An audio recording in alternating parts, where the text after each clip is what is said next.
കൂട്ടുകാരെ, ഞാൻ ശ്രീരംഗ് സി സതീഷ്.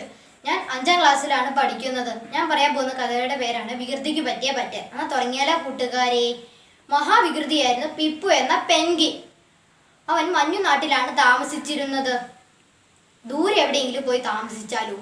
അവൻ കൂട്ടുകാരോട് പറഞ്ഞു, വേണ്ട, നമ്മുടെ നാട് തന്നെയാണ് നല്ലത്.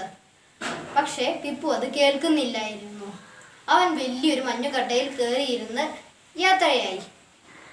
അവൻ കുറെ ദൂരം ചെന്നപ്പോഴത്തേക്കും അവൻ മഞ്ഞുകട്ട കരയിലടിപ്പിച്ചു. എന്നിട്ട് അവൻ ചുറ്റിക്കറങ്ങാനിറങ്ങി. ഉച്ചയായതും അവൻ വല്ലാതെ വിശന്നു. ആ വഴി പോയ മുയൽ കുട്ടൻ അവനൊരു ക്യാരറ്റ് കൊടുത്തു. അതവൻ തുപ്പിക്കളഞ്ഞു. അത് കണ്ട് കരടിക്കുട്ടൻ അവന് കുറച്ച് തേൻ കൊടുത്തു.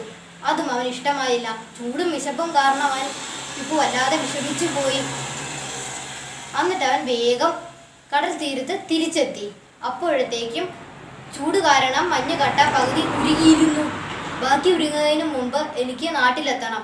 എൻ്റെ നാട് തന്നെയാണ് നല്ലത്. പിപ്പു വേഗം മഞ്ഞുകട്ടയിൽ കയറിയിരുന്ന് നാട്ടിലേക്ക് യാത്രയായി. താങ്ക് യു കൂട്ടുകാരെ.